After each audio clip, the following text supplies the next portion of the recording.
It's for your own good, Linda. Sugar is poison. I'm just disinfecting it. Those were the words my daughter-in-law said as she poured industrial-strength bleach all over the chocolate cake I had spent 2 days baking. The smell of chlorine mixed with the sweetness of Belgian chocolate, creating a nauseating vapor that burned my eyes. But what burned more was the camera phone she had shoved in my face, live streaming my humiliation to thousands of strangers. "See, guys," she told her followers, her voice dripping with fake concern. "My mother-in-law is losing her mind. She tried to feed poison to a child. I had to intervene." That was the moment I realized I wasn't living with family anymore. I was living with a terrorist who wore yoga pants and called herself a wellness coach. Before I tell you how I turned my $2 million fortune into a weapon that would destroy her life, please subscribe to the channel. Let me know in the comments where you're watching from. And tell me, how would you handle a family member who throws out your food and calls you crazy? My name is Linda, and I am 64 years old. For 30 years, I worked as a licensed pharmacist, and I know chemistry like I know my own heartbeat. I understand how compounds react, how dosage matters, and how one wrong ingredient can turn a cure into a poison. My late husband Robert and I ran our own pharmacy together for 25 years.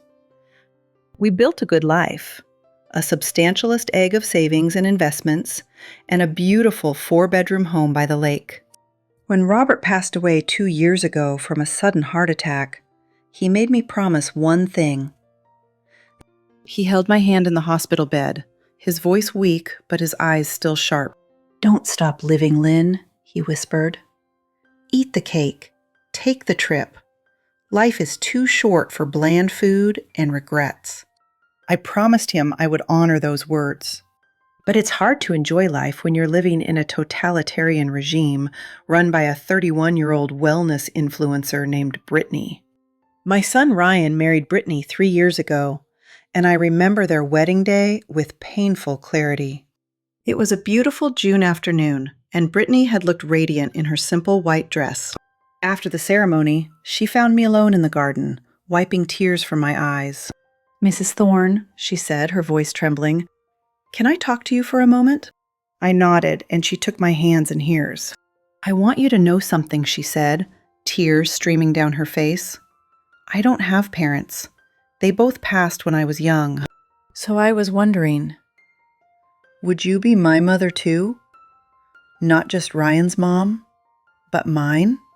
I've never had a real family, and I want to build one with your son. A real one, full of love and Sunday dinners." I had hugged her then, this fragile young woman who seemed so desperate for belonging. "Of course, sweetheart," I said. "You're family now. You'll always have a home with us." Where did that woman go? When did the tearful bride who wanted Sunday dinners become the tyrant who would pour bleach on my birthday cake? I still don't know the answer, but I think about it every day. When Ryan lost his job at the marketing firm 18 months ago, he and Britney fell on hard times. They couldn't afford their apartment rent, their cars were being repossessed, and they had a young son to feed. I did what any mother would do without a second thought. I invited them, along with my precious 8-year-old grandson Leo, to live in my large lake house until they got back on their feet. I thought I was being generous, opening my home to family in need. That was my first mistake, and it nearly cost me everything. Within a week of moving in, Britney had declared martial law on my kitchen. "Linda, we need to have a serious talk about the toxins in this house," she said one morning, holding a bag of white flour like it was a container of anthrax. "Gluten creates leaky gut syndrome. Sugar causes brain inflammation and mood disorders. Dairy is basically liquid pus."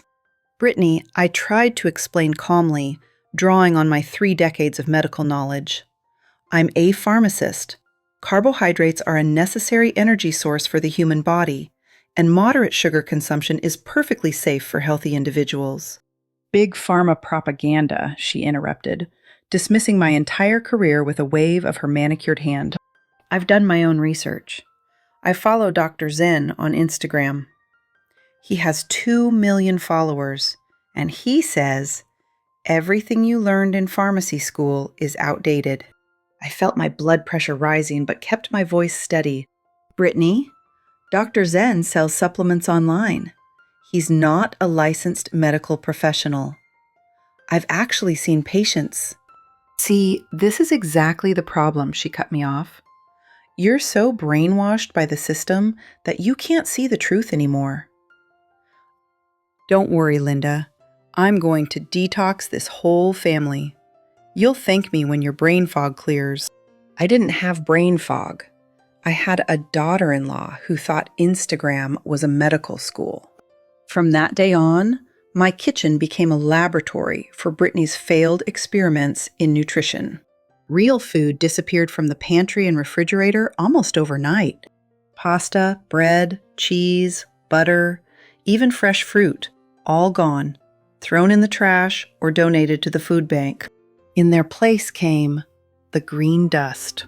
It was a supplement powder that Britney sold for her multi-level marketing company called Pure Life Glow.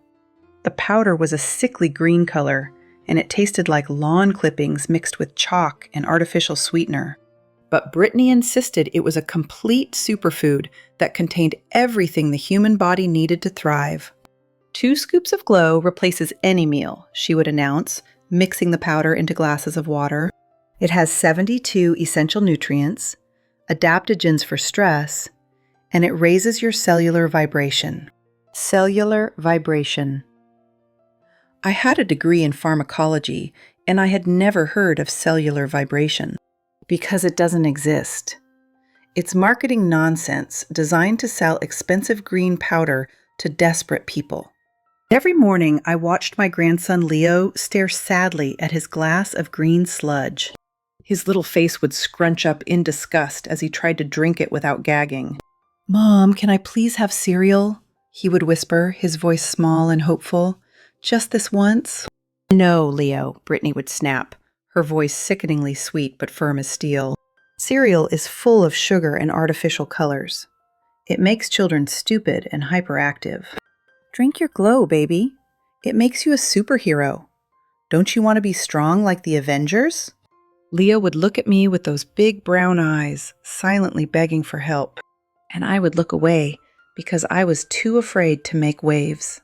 Ryan, my own son, would just sit there at the breakfast table, head down, drinking his own glass of green sludge without complaint. He had lost 15 pounds since moving in, and not in a healthy way. His cheeks were hollow, and his eyeshadow a dull, defeated look I had never seen before. "Ryan, are you okay with all of this?" I asked him one evening when Britney was upstairs doing a live stream. He looked exhausted, dark circles under his eyes, his shoulders slumped in permanent defeat. "Mom, please," he said, his voice barely above a whisper. "Just don't make waves. It's easier if we all just do what she says." Her business is really stressful right now, and when she's stressed, she gets intense. "Easier?" I repeated. "Ryan, your son is hungry. He's lost weight. This isn't normal." Ryan glanced nervously toward the stairs, making sure Britney wasn't listening. "Mom, you don't understand. When it is agree with her, she doesn't let it go. She brings up every mistake I've ever made. She'll yell for hours. She'll cry and say I don't support her dreams. She'll threaten to take Leo and leave.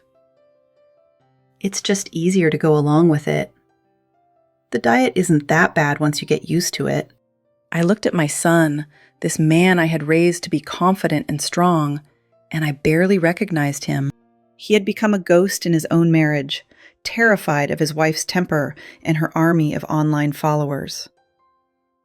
I wanted to shake him, to demand he stand up for himself and his son, but I said nothing. I was just afraid as he was, and I hated myself for it. I think I understood Ryan's weakness because I carried my own guilt about him. A memory surfaced that night, sharp and unwelcome, as I lay in bed unable to sleep. Ryan was 10 years old, and he had just made the Little League baseball team. He was so excited, bouncing around the house, begging me to come to his first game. "Mom, you have to be there. I'm going to hit a home run just for you." But I was in the middle of a pharmacy audit that week. Robert was handling a supplier crisis. We were both working 16-hour days, trying to keep our business from going under. "I'll try to make it, honey," I told him, already knowing I wouldn't be able to. I missed that game. And the next one. And the one after that. By the end of the season, Ryan had stopped asking me to come. One night, I came home late and found him sitting alone in his room, still in his dirty uniform. "We won today," he said flatly. "I scored the winning run." Dad couldn't come either. "Ryan, I'm so sorry. The pharmacy always needs you," he interrupted, his young voice cracking. "You and Dad. That's all you care about." "I hate that stupid store. I wish you'd never bought it." He was right to be angry. I had chosen my work over my child, over and over again. And now, decades later, I wondered if his inability to stand up for himself came from those years of feeling invisible. I had taught him that he wasn't worth fighting for. So why would he fight for anything now? That guilt was the chain that kept mesallant when Britney took over my house. I felt like I owed Ryan something, and if tolerating his wife was the payment, I would pay it. Even when the cost became unbearable. My sanctuary from Britney's regime used to be my garden. For 20 years, I had cultivated that patch of earth behind my house into something beautiful. I grew tomatoes that tasted like summer itself. Basil so fragrant it perfumed the whole yard. Rosemary bushes lined the fence, and my squash plants produced enough vegetables to share with neighbors. Cooking was my chemistry now, the place where my scientific mind and my creative soul met. I loved understanding why bread rises, how emulsification creates the perfect sauce, why chocolate must be tempered just so. But one afternoon in early spring, I came home from the grocery store to find my garden destroyed. Every plant was brown and withered, drooping toward the earth like they were begging for mercy. Britney was standing there in her yoga clothes, holding an empty spray bottle, looking extremely pleased with herself. "What happened?" I gasped, dropping my grocery bags on the patio. "Oh, Linda, don't worry. I saved us," she said, wiping sweat from her forehead with a satisfied smile. I tested the soil pH with a kit I bought online, and it was way too acidic for optimal nutrition. Plus, I read an article that said groundwater in lake areas is often contaminated with heavy metals. So I sprayed everything with a natural herbicide I made from vinegar, dish soap, and tea tree essential oil. We can't risk eating contaminated vegetables. Leo's developing brain is too precious to take chances with. Contaminated? I felt my hands beginning to shake with barely controlled rage. "Britney, I've been growing food in this garden for 20 years. I've had the soil tested professionally." "Well, now we're definitely safe," she smiled, completely unmoved by my distress. "I can order us some certified organic, vibration-aligned kale from my supplier. It's only $15 a bundle. It's grown in blessed soil by monks in Vermont. Dr. Zen recommends it." She had destroyed my garden. My therapy. My connection to the earth and to Robert, who had helped me plant those first tomatoes. She had killed 20 years of careful cultivation with dish soap and essential oils. And she did it with a smile, absolutely convinced she was the hero of this story. I looked at Ryan, who was watching from the porch with his hands in his pockets. He met my eyes for a brief second, and then he looked away. He said nothing. He did nothing. He just walked back inside. That was the moment I truly understood my situation. I wasn't the owner of this house anymore. I was an inmate in my own home. And my son was not going to save me. To keep my sanity from completely unraveling, I started spending as much time as possible away from the house. I discovered the Westside Community Center was offering a volunteer program for seniors. I signed up to teach a class I called Kitchen Chemistry, where I explained the science behind cooking to a small group of mostly retired adults. We met twice a week in the center's industrial kitchen, and I taught them why bread rises when yeast ferments. I explained how emulsification works to create stable sauces and why chocolate must be tempered at specific temperatures.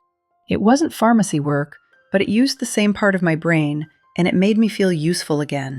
This is where I met Arthur, and where my life began to change. Arthur was 70 years old, a tired man with messy white hair and a permanent stain on his tie. He showed up to my first class wearing reading glasses held together with tape and carrying a notebook full of illegible scribbles. He was, without question, the worst cook I had ever encountered in my professional or personal life. In our second session, he tried to boil an egg inside an electric kettle because he couldn't figure out the stove. The kettle exploded, and we spent 20 minutes cleaning egg off the ceiling tiles. But despite his kitchen disasters, Arthur was sharp as a surgical blade. His questions were precise, his observations were keen, and his eyes missed nothing.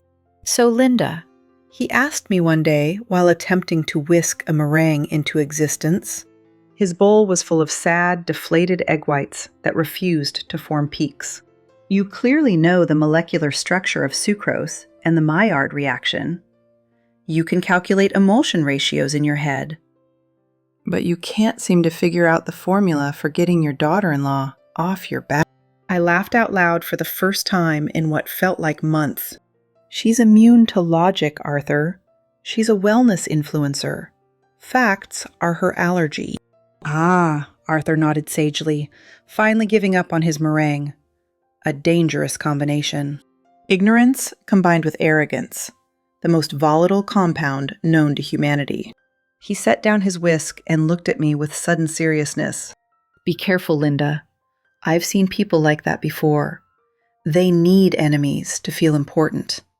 They need someone to be the villain in their story, so they can be the hero. Don't let her cast you in that role. Once you're the villain, anything she does to you becomes justified." I didn't fully understand his warning at the time, but I would remember his words soon enough.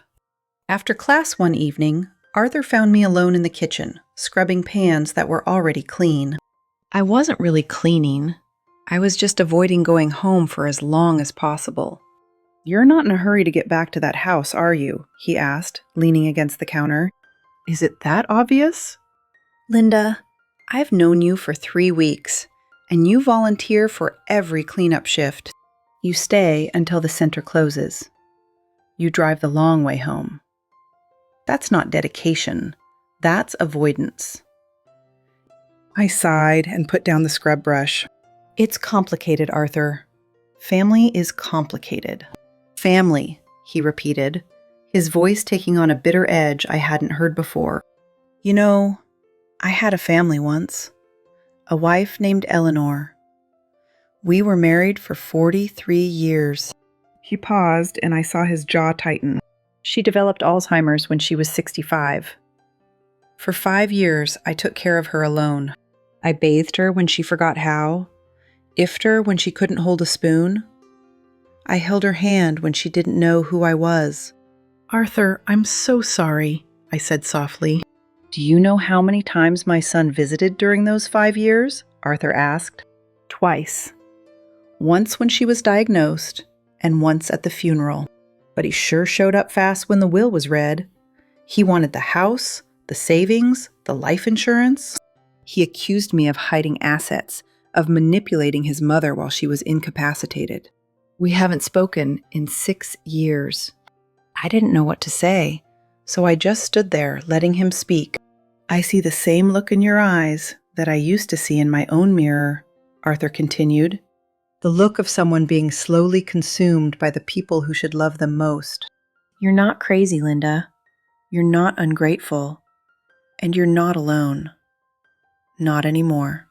He reached out and squeezed my shoulder, and I felt tears prick my eyes.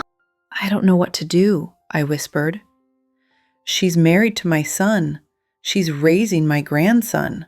If I fight her, I might lose them both. And if you don't fight her," Arthur replied gently.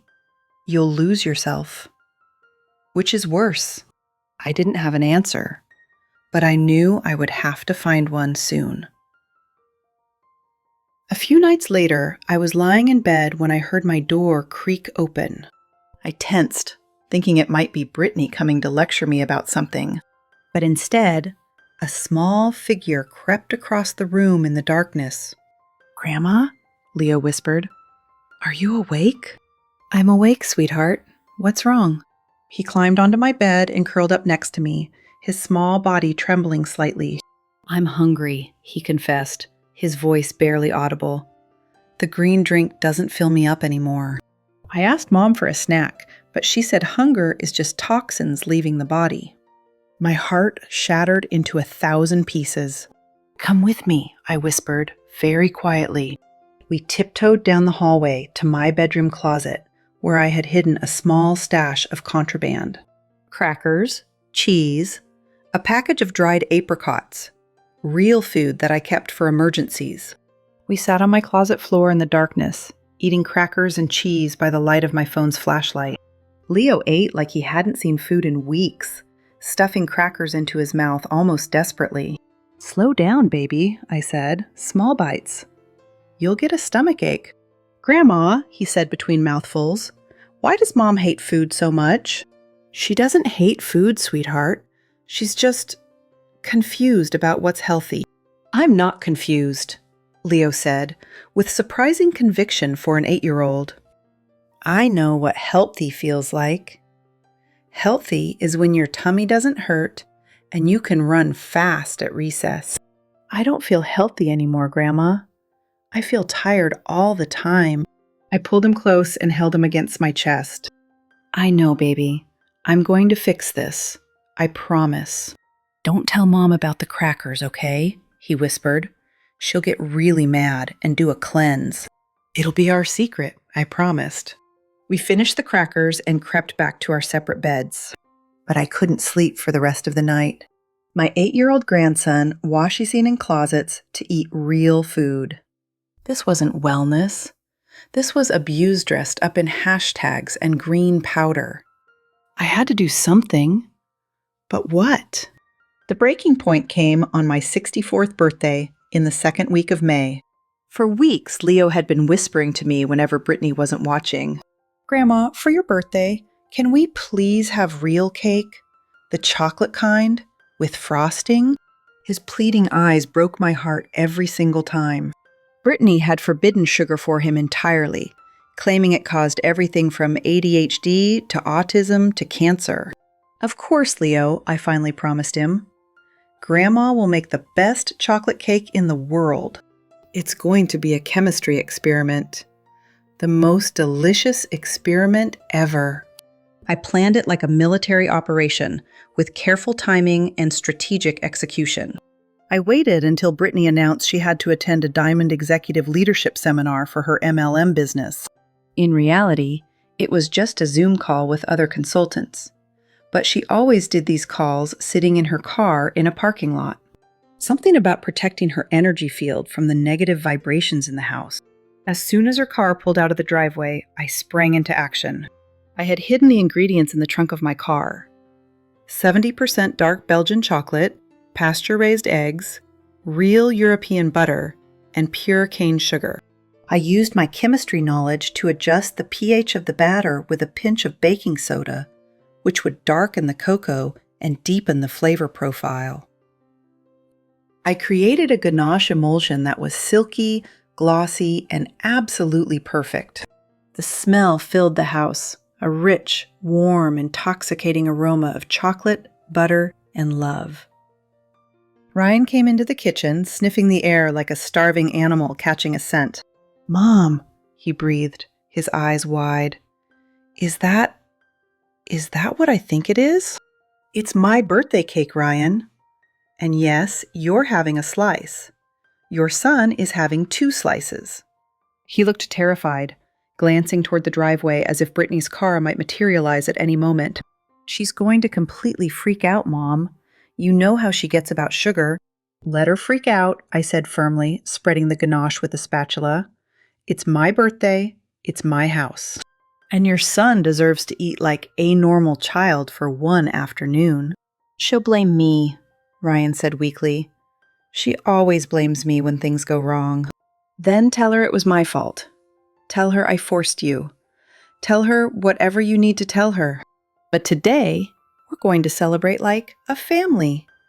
A real family that eats birthday cake. The party was supposed to be small and simple. Just a few neighbors, Arthur from my cooking class, and my immediate family. I had set the dining room table beautifully with my good china and fresh flowers from a local shop. The cake sat in the center of the table, a dark, glossy masterpiece of chocolate perfection. Leo was practically vibrating with excitement, his eyes fixed on the cake like it was made of solid gold. Can I lick the bowl, Grandma? Please, please, please. Not yet, sweetheart. Wait for the candles and the song. We gathered around the table and everyone began singing happy birthday. I felt a moment of pure, unexpected peace wash over me. I looked at Leo's joyful face, at Arthur clapping slightly off rhythm, at the neighbors who had known me for decades. Maybe, I thought, I can reclaim my life. Maybe this is the first step back to normalcy. Then the front door slammed open with a thunderous crash. It wasn't just a slam.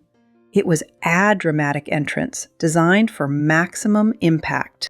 Britney marched into the dining room, holding her phone up on a selfie stick with a blinding ring light attached. The light was so bright I had to shield my eyes for a moment. "Hey, Glow Gang," she announced to her phone in her perky influencer voice. "It's Britney. I just got home early from my leadership call because I had a bad feeling, and oh my God." She stopped dead, pointing the camera directly at the dining table. "What is this?" she screeched, her voice rising to a pitch that made the windows rattle. The room went completely silent.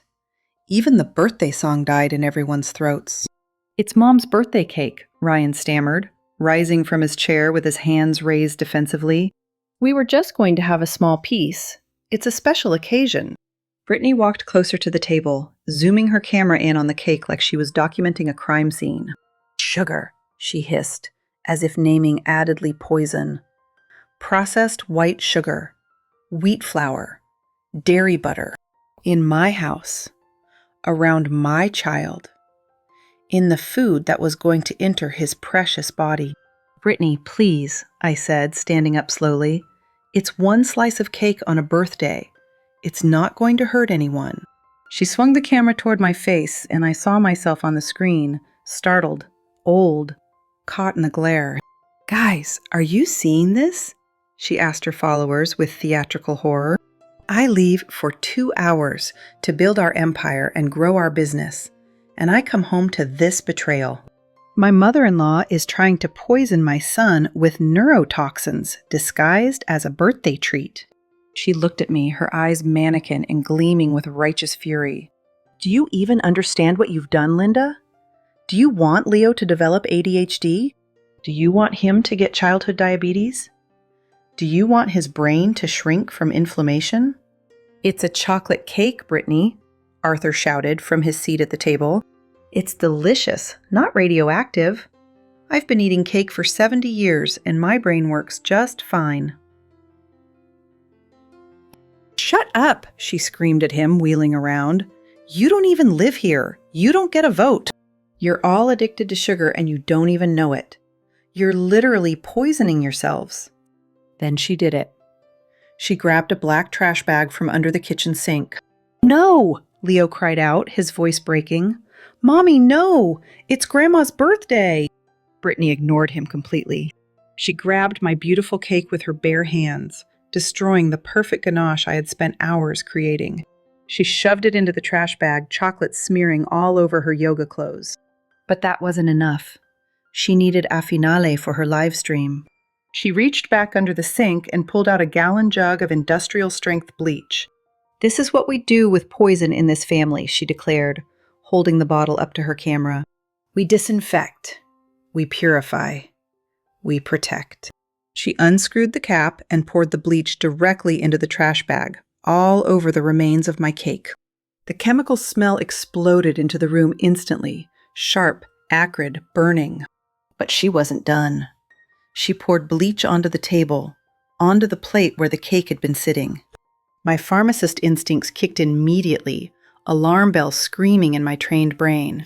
"Britney, stop!" I shouted. "That's dangerous! You're mixing chemicals in an enclosed space.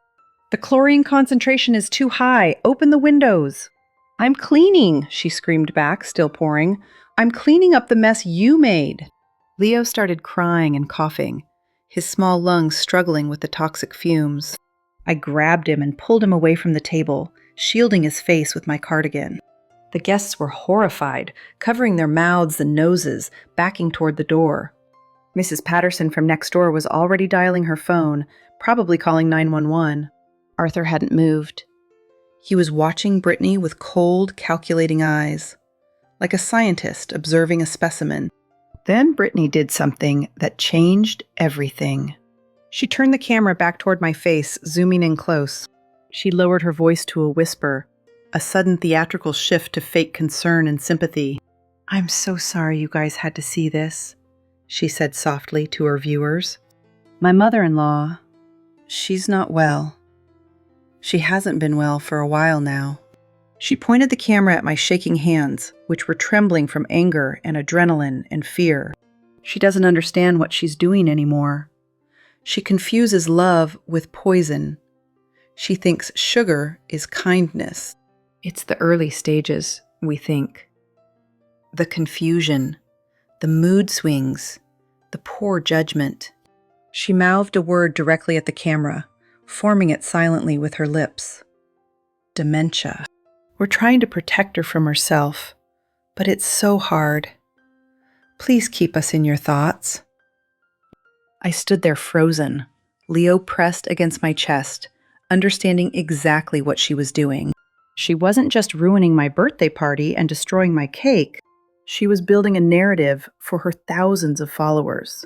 She was telling the world and my neighbors that I was the crazy one, that she was the victim, the protector, the saint who had to deal with a senile old woman. "Ryan," I said, turning to my son with desperation in my voice, "say something, do something, please." Ryan looked at his wife, then at his phone, which was showing the live stream comments scrolling past, then at the floor, unable to meet my eyes. "Mom," he mumbled, his voice barely audible, "maybe you should go to your room for a while. You're upsetting Britney. She's just trying to protect Leo." My heart didn't just break. It shattered into a million pieces and fell through the floor. My son had made his choice, and he hadn't chosen me. I looked at Arthur, who was still watching the scene with those sharp, calculating eyes. He gave me the smallest nod, almost imperceptible. The nod said, "Don't fight her now. Don't give her more ammunition. Wait." I handed Leo to Mrs. Patterson, who immediately took him outside to the fresh air. Then I walked out of my own dining room, past the bleach-soaked table, past the ruined party. I walked upstairs to my bedroom and closed the door. Below, I could hear the guests leaving, the party destroyed, Britney's voice still narrating for her followers. That night, I sat in my bedroom, listening to the sounds from downstairs. Britney was yelling. Ryan was apologizing. The same pattern as always. She blamed him for not controlling his mother. He begged her to calm down. She threatened to leave and take Leo. He promised to do better. Around midnight, I heard footsteps in the hallway, and then a piece of paper slid under my door. I walked over and picked it up, my hands still trembling. It wasn't an apology note from my son. It was a glossy brochure with a photo of smiling elderly people in a garden. Silver Lake Senior Living, Comprehensive Memory Care and Assisted Living. Underneath the brochure was a legal document, several pages stapled together. Durable Power of Attorney, Healthcare and Financial Decisions. The signature lines at the bottom were highlighted in yellow, waiting for my name. They didn't just want to control what I ate anymore. They wanted to put me away in a facility. They wanted to declare me mentally incompetent. And once they had power of attorney, they would control everything. My house, my savings, my pension, Robert's life insurance payout, everything I had worked for, everything Robert and I had built together. They wanted it all, and they wanted me locked away in a memory care facility while they took it. I picked up the brochure and looked at the photos. It looked fancy, with manicured grounds and pleasant common rooms, but I knew what it really was. It was a waiting room for death. I felt a tear roll down my cheek, and I let it fall. For a moment, I wanted to give up. Maybe I was old. Maybe I was a burden. Maybe everyone would be happier if I just signed the papers and disappeared. Then I looked at the photo of Robert in my nightstand. His smile, his kind eyes, the way he always believed in me.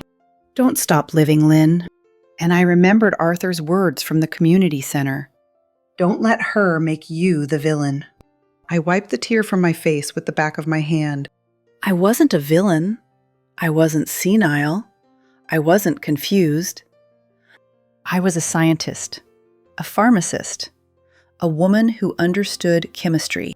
And in chemistry, when you have a toxic element contaminating a system, you don't surrender to it. You neutralize it. You isolate it. You eliminate it from the equation. I stood up and walked to my desk. I took out a red notebook, the same kind I used to use for pharmacy inventory. If Britney wanted to play doctor and diagnose me with dementia, fine. But I was the real medical professional here, and I was about to write a prescription that she would never forget. The next morning, I woke up early and prepared for my performance. I practiced my lines in the mirror, confused expressions, hesitant speech, wandering eyes. When I went downstairs, Britney was in the kitchen drinking her green sludge. "Good morning, Linda," she said, her voice dripping with condescension. "How are we feeling today? A little less aggressive? A little more clear-headed?" "I don't know," I stammered, looking at my hands and blinking slowly. "I'm sorry about the cake yesterday, Britney. I just forgot. I forgot that sugar was bad. My memory isn't what it used to be. Everything gets so fuzzy sometimes." Britney's eyes lit up with barely concealed triumph.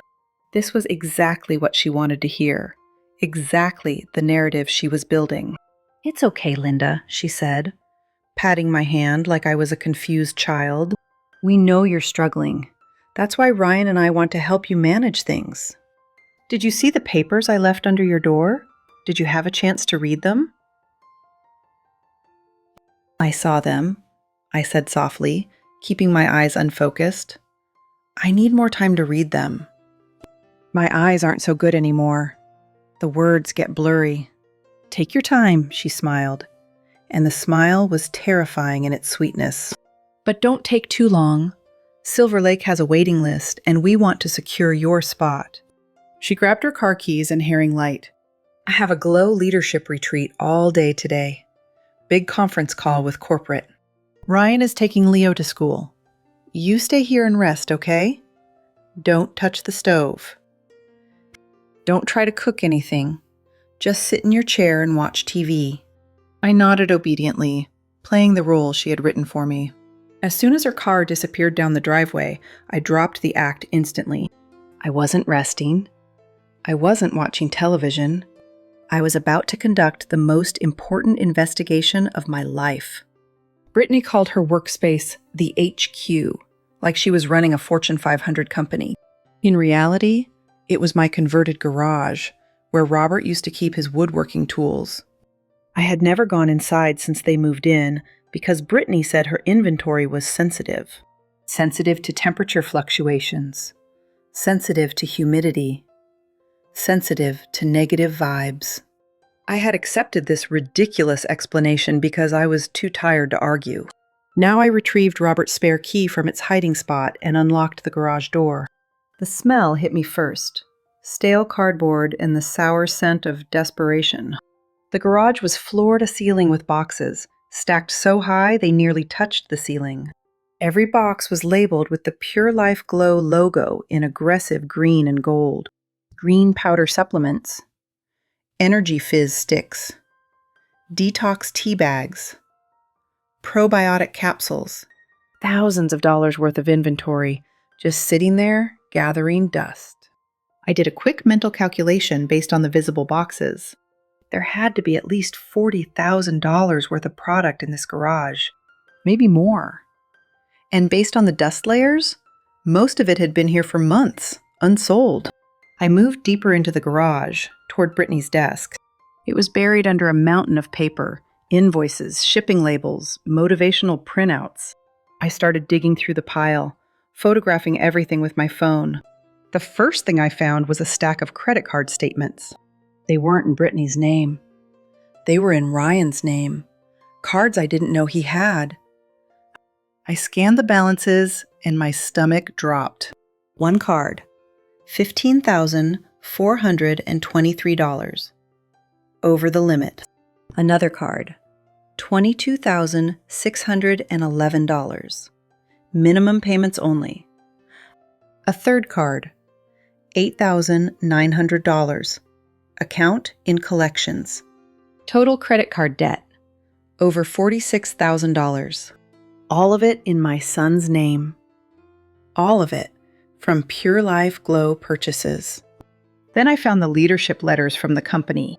Dear Diamond Consultant, to maintain your diamond status this quarter, you must purchase a minimum of $5,000 in personal inventory. Failure to meet this requirement will result in demotion to Emerald level and loss of your downline commission structure. I understood now. Britney wasn't a successful businesswoman. She wasn't a CEO or a wellness entrepreneur. She was a customer, a victim, a mark. She was buying this garbage to maintain her rank in a pyramid scheme. She was sinking my son into crushing debt just to call herself a diamond executive. But the real bombshell was buried under a stack of unpaid utility bills. It was a large envelope from an architectural firm downtown. Inside was a professional blueprint, rolled up and tied with a rubber band. The header read, Renovation Proposal, 124 Lakeview Drive. My address. I unrolled it with shaking hands and spread it across the desk. The blueprint showed my living room converted into a glow wellness studio with ring lights and a filming setup. My garden, what was left of it, was redesigned as a meditation deck and content creation space. And my bedroom, my personal sanctuary, the room I had shared with Robert for 30 years. It was labeled Master Suite, Ryan and Britney. The date on the blueprint was from 3 months ago. 3 months before the birthday party? They hadn't decided to put me in a home because of the cake incident. They had been planning to evict me for months. The cake was just the excuse they needed to accelerate their timeline. They wanted my house. They wanted to turn it into a content creation studio. They wanted my money to pay off the crushing debt from her pyramid scheme. And they wanted me gone, locked away in a facility, unable to object or interfere. My hands were shaking, but not from fear anymore. It was rage. Cold, clinical, controlled rage. I photographed every document. The debt statements, the MLM letters, the blueprints. Then I drove to the community center, my mind already calculating the formula for my revenge. I found Arthur in the center's small library, reading a thick law book. His reading glasses were perched on his nose, and he was taking notes on a legal pad. Linda? He looked up, immediately concerned. You look like you've seen a ghost. Not a ghost, Arthur, I said, slamming the photos down on the table in front of him. I've seen the future. And I need to change it before it destroys me. Arthur picked up the photos and studied them one by one. The credit card statements. The MLM purchase requirements. The architectural blueprints. He spent a long time on the blueprints, tracing the renovation plans with his finger. Finally, he let out a long, low whistle. They're not just greedy, Linda.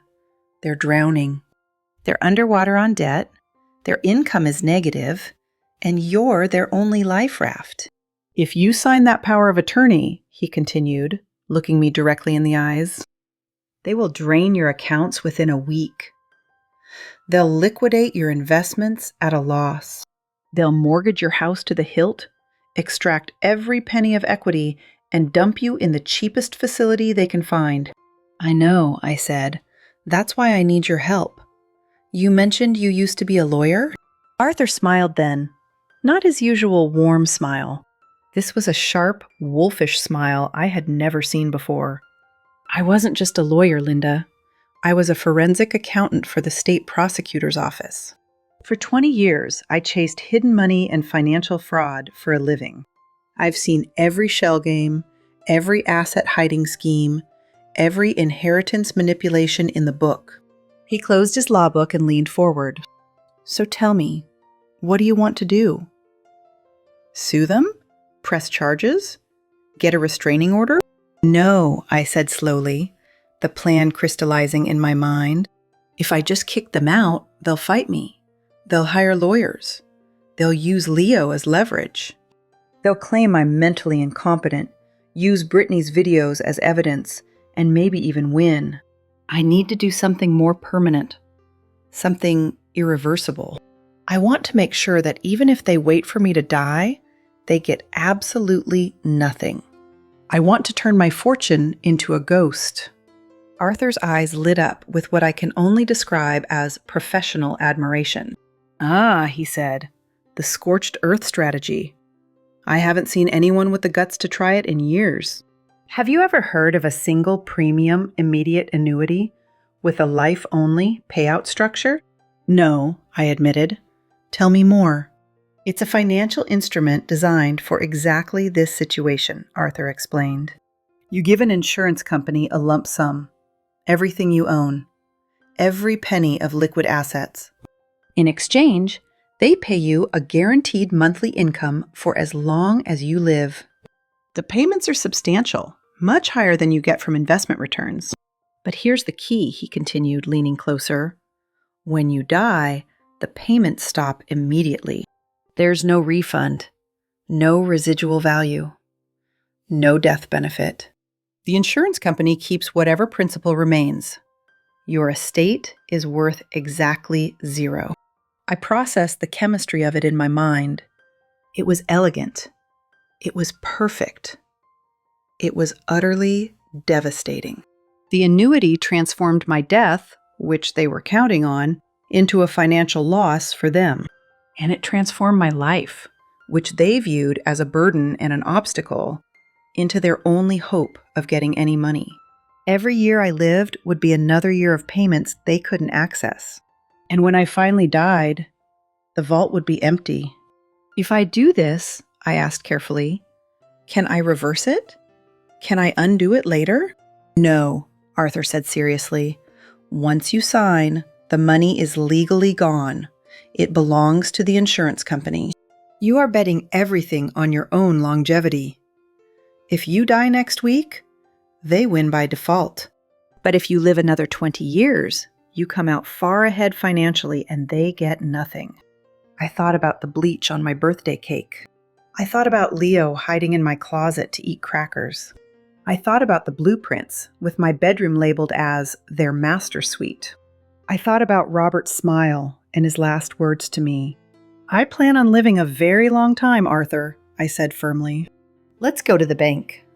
The next few days were a blur of activity, all carefully hidden behind my performance as a frail, confused old woman. In the mornings, I would sit in the living room, staring blankly at the television. I would ask Britney the same simple question 3 times in a row. Is today Tuesday, dear? Yes, Linda, I already told you. It's Tuesday. Oh, is it Tuesday today? Yes, it's Tuesday, she would sigh dramatically, rolling her eyes at her phone camera. See, Glow Gang? She's looping again. It's so exhausting being a caretaker. But in the afternoons, while Britney was busy filming content and editing her lifestyle photos, I was dismantling my estate piece by piece. I drove to my investment broker's office, a man named Henderson, who had managed Robert's portfolio for 15 years. I need to liquidate everything, I told him calmly. Sell it all. Mrs. Thorne, are you absolutely sure? He looked concerned and confused. The tax implications alone will be significant. And your late husband built this portfolio over decades. Sell it, I repeated firmly. Every stock, every bond, every mutual fund Robert bought in the 90s. Liquidate the whole thing and transfer the proceeds to my checking account. I'll need it all in cash within the week. He tried to argue, to suggest alternatives, to ask if I was being pressured. I told him I was making a strategic decision and that my mind was completely sound. He sold everything. The total? $1,400,000. Next, I visited a real estate attorney that Arthur had recommended. We created what's called a life estate arrangement for my house. I sold the deed to a private real estate investment company for its full market value, $700,000. In exchange for the sale, I retained the legal right to live in the house until the day I die. I could not be evicted, removed, or displaced for any reason while I was alive. But upon my death, the house would belong entirely to the investment company. Not to Ryan, not to Britney, not to anyone in my family. They could not inherit it, sell it, or borrow against it, ever. Finally, I walked into the offices of a major life insurance company with Arthur by my side. I sat across from an agent named Mr. Williams, who looked progressively more nervous as I explained what I wanted. I slid a check across his desk. $2,100,000. Every penny I had left in the world. Mr. Williams stared at the check like it might bite him. Mrs. Thorne, he said, his voice slightly unsteady, I need to make absolutely sure you understand the terms. This is a single premium, immediate annuity with a life-only payout structure. No period certain. No beneficiary refund. No cash value accumulation. If you sign this contract and then walk outside and get hit by a bus tomorrow, your heirs receive nothing. Nothing, I repeated, tasting the word like it was the finest chocolate. That's exactly the point, Mr. Williams. That's precisely why I'm here. I want to convert this capital into maximum monthly income for as long as I live. He ran the numbers on his computer, his fingers trembling slightly on the keyboard. At your current age, with this premium amount, you're looking at approximately $18,000 per month. Guaranteed for life. Adjusted annually for inflation. $18,000 per month, repeated. Plus my Social Security and my pharmacy pension. I did the mental math quickly. I would have over $22,000 per month in guaranteed income. I could fly first class to Paris for lunch if I wanted. I could buy Leo a pony and a castle to keep it in. I could eat the most expensive chocolate cake in the world every single day. Where do I sign? I asked. Mr. Williams slid the contract across the desk. I picked up the pen and signed my name on the final page. The ink felt like freedom flowing onto the paper. By Friday afternoon, it was done. My bank account balance was essentially zero, but my first annuity payment was scheduled for the 1st of next month.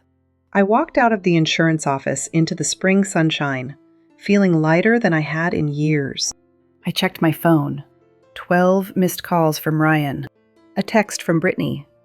Where are you? We have the family meeting tonight. Don't forget to come home. Ah, yes. The family meeting. The meeting where they expected me to sign the power of attorney and agree to be shipped off to Silver Lake Senior Living. I stopped at the finest bakery in town on my way home. I need a chocolate cake, I told the woman behind the counter. The biggest, most expensive, most decadent one you have. Triple chocolate with ganache. And could you add extra sugar to the frosting? I want it absolutely loaded with sweetness. She looked at me like I was slightly crazy, but she smiled and boxed up the cake. I drove back to my house, where I now lived as a permanent tenant with a loaded monthly income. Brittany's car was in the driveway, as expected. But there was another vehicle parked behind it. A white van with a logo painted on the side. Silver Lake Senior Living. Compassionate Memory Care. They had brought the transport van. They were so completely confident I would sign the papers that they had arranged to take me away tonight. I parked my car, picked up the cake box, and grabbed my red folder full of financial documents. I walked to my front door with a smile on my face. It was time for the final chemistry experiment of my career. I was about to mix truth with consequences. And I hoped Britney still had some of that bleach handy, because this was going to make a beautiful mess. I walked into my living room and felt like I had stepped onto a movie set. Britney had staged everything for maximum dramatic effect. Soft, sad piano music was playing from a Bluetooth speaker. Tissues were arranged artfully on the coffee table next to a glass of water. The lighting was dim and somber, carefully arranged to create an atmosphere of concern. And sitting on my sofa was a woman I had never seen before. She wore a crisp gray suit and held a clipboard, her posture rigid and professional. The transport coordinator from Silver Lake, I realized immediately. Britney was standing near the window, her ring light positioned to catch her best grieving caretaker angle. She was whispering to her phone, which was clearly live streaming. "It's happening now, Glow Gang. This is the hardest thing I've ever had to do in my life. But sometimes we have to make painful choices to protect the people we love." Ryan was sitting in the corner, his head in his hands, looking like he wanted to disappear. "Hello, everyone," I announced cheerfully, walking in and placing the bakery box on the coffee table. "I brought cake. I thought we could celebrate this important family moment together." The room froze like someone had pressed a pause button. Britney snapped her head around, her carefully composed expression cracking with horror. "Linda, what are you doing?" she hissed, covering her phone's microphone. "We have a professional guest." "And why did you bring that? You know we don't eat processed sugar." "Oh, I know," I smiled sweetly.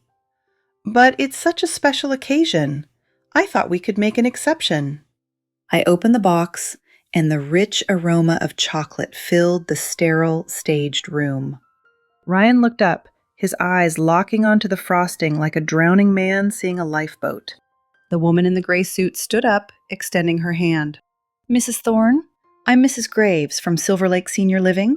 We understand you've been experiencing some cognitive difficulties recently. We're here to discuss transitioning you to an environment where you can receive proper care." "Oh, I'm not having cognitive difficulties," I said pleasantly. "I've never been thinking more clearly in my entire life, actually." "Mom, please." Ryan stood up, holding a pen like a weapon. "Just sign the papers. It's the power of attorney and the admission forms for Silver Lake. It's for your own good." "For my own good," I repeated, raising an eyebrow. "Or for Britney's diamond executive status?" "Which one, Ryan?" Ryan turned pale as a ghost. Britney's hand dropped from the microphone. "What did you just say?" she asked, her voice dangerously quiet. "I said, I know about the debt, Britney," I replied, keeping my voice perfectly calm. "I know about the $46,000 in credit card debt in Ryan's name. I know about the garage full of unsold inventory that's worth more than my car. And I know about the architectural blueprints you commissioned 3 months ago, the ones that show my bedroom converted into your new master suite." Britney let out a high, nervous laugh, glancing at her phone. She was still streaming. Her followers were watching everything. "See, Glow Gang? This is exactly what I was talking about. Paranoia, delusions, false accusations. These are classic symptoms of cognitive decline.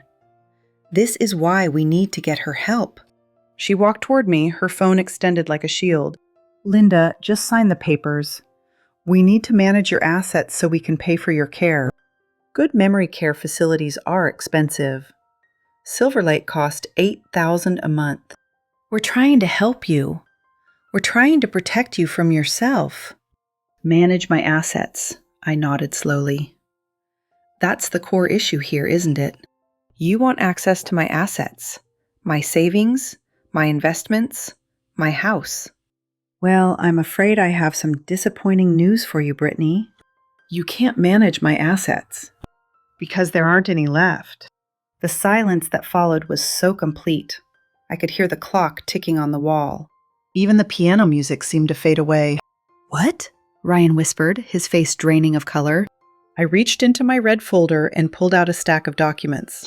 Arthur? I called toward the kitchen. Would you join us, please? Arthur stepped out of the kitchen where he had been waiting. He wasn't wearing his usual stained tie and rumpled clothes. He was dressed in a sharp charcoal suit, carrying a leather briefcase, looking every inch the shark he used to be. Who the hell is this? Mrs. Graves demanded. My legal and financial advisor, I said. Arthur, would you explain the chemistry of my finances to this nice people? Arthur opened his briefcase and laid out a series of documents on the coffee table, right next to the chocolate cake. As of last Friday, Arthur announced in a booming courtroom voice, Mrs. Linda Thorne has liquidated her entire investment portfolio. All stocks, bonds, and mutual funds have been sold, and the proceeds have been dispersed. She has also sold the deed to this property to a private real estate investment firm. She retains a life estate interest, meaning she can live here until her death, but she no longer owns the house. Sold? Britney screeched, her composure shattering completely. You sold the house? This house? Our house? Technically, Arthur corrected her coolly, it was never your house. It was Linda's house. And now it belongs to Blackstone Realty Partners. Linda is merely a tenant here for the rest of her life. But the money, Ryan's voice cracked.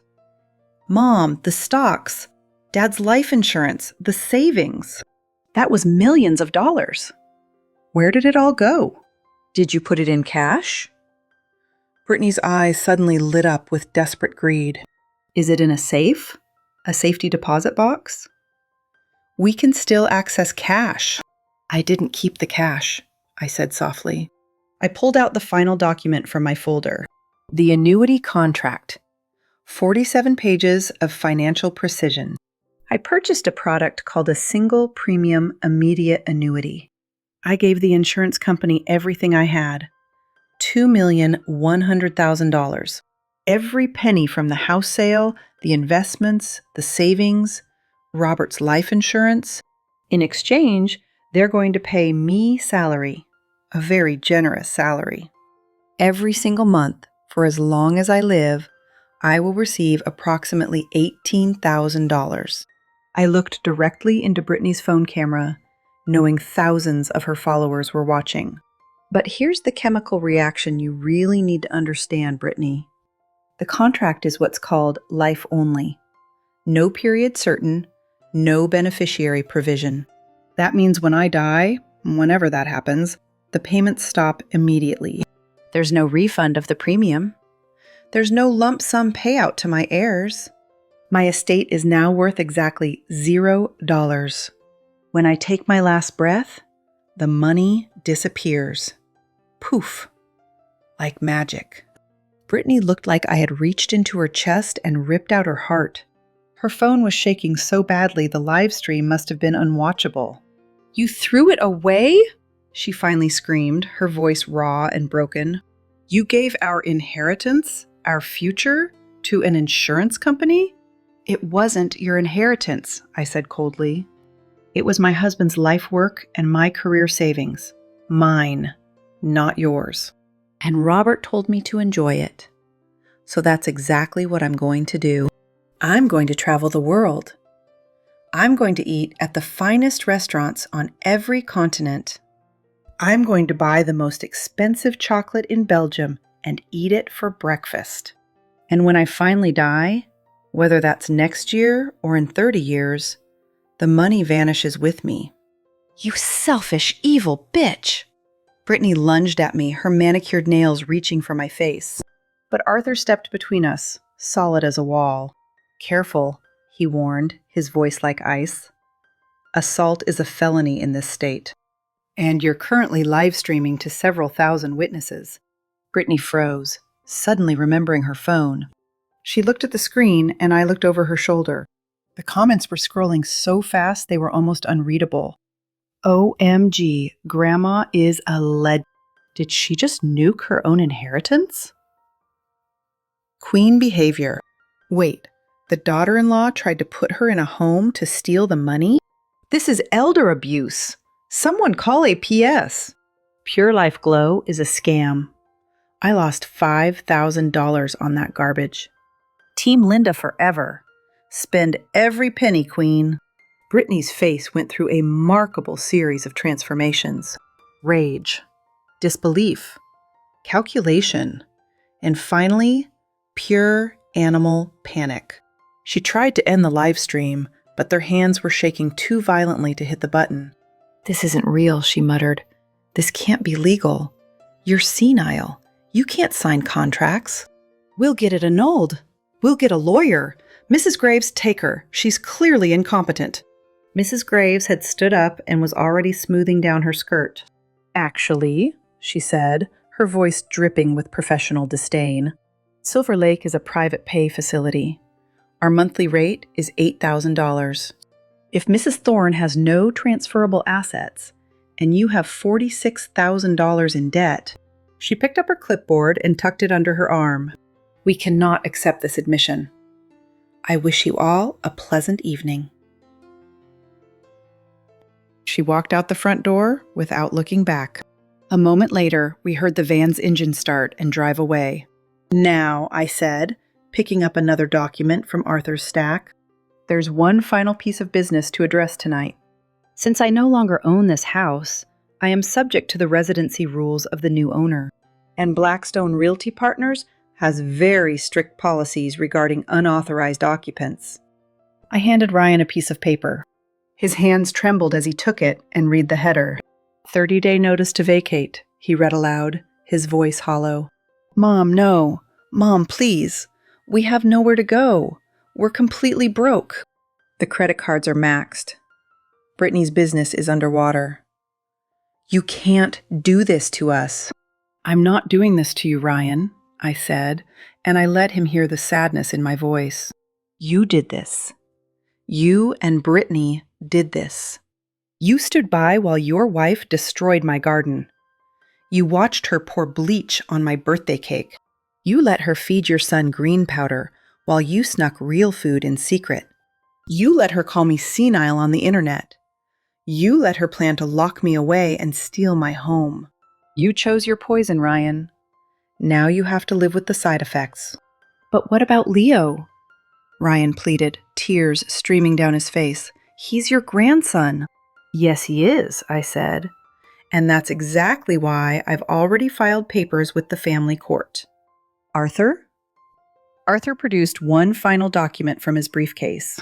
"Given the documented financial instability of both parents," he read, "and given the video evidence of nutritional neglect, emotional manipulation, and unsafe home environment, all of which was helpfully broadcast on Mrs. Britney Thorne's own social media accounts, Child Protective Services has agreed to an emergency hearing regarding temporary custody.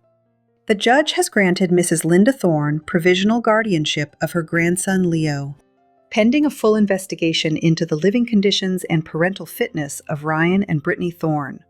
Britney screamed. It was a raw, primal, ugly sound that didn't seem human. "You can't take my son. He's mine.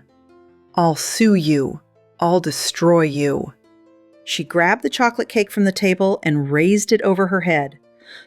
"Go ahead," I said calmly. "Throw the cake, Britney. Smash it on the floor.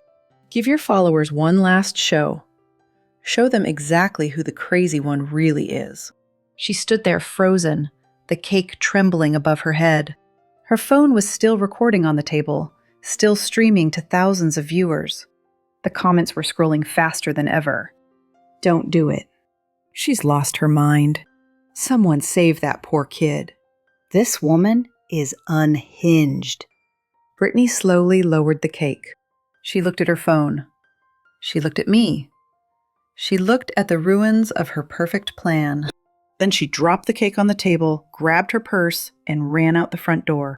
Ryan stood there, looking at me with tears streaming down his face. "Mom," he whispered, I'm sorry. I'm so sorry. I know you are, Ryan, I said. But sorry doesn't undo the blueprints. Sorry doesn't undo the bleach. You need to go now. Take your green dust with you.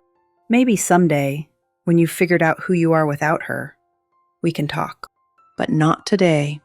He walked out slowly, his shoulders slumped in complete defeat. The door closed behind him with a soft click. I stood in my living room, surrounded by legal documents and one slightly damaged chocolate cake. Arthur came to stand beside me. "How do you feel?" he asked. "Like I just performed a successful surgery," I said. "I removed a tumor. The patient survived. Now comes the recovery." I looked at the cake and picked up a fork. "Want a slice?" It seems a shame to waste good chocolate. Arthur smiled his warm smile, the one I had first seen at the community center. "I thought you'd never ask." The months that followed were the most peaceful of my life since Robert passed away. Leo moved into his father's old bedroom, which I decorated with dinosaur posters and glow-in-the-dark stars. Every morning I made him a real breakfast: eggs, toast, fruit, and orange juice. The first time he ate scrambled eggs, he looked at me with wonder in his eyes. "Grandma, this is the best food I've ever had in my whole life." "It's just eggs, sweetheart." "I know," he said, shoving another forkful into his mouth. "That's why it's amazing." He gained back the weight he had lost. His cheeks filled out, his energy returned. He started running and playing recess again instead of sitting on the bench feeling tired.